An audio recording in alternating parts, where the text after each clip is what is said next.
In this video, I'm going to show you how to activate your Bank of America debit card. The first thing you want to do is you want to open up the app, then you want to go to the top left and select on menu just like so. Then from here, you want to go ahead and press on manage debit card.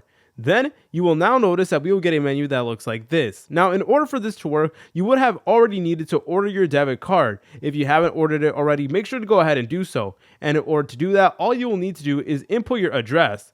But anyways, guys, what you need to do is you need to go ahead and press on activate just like so.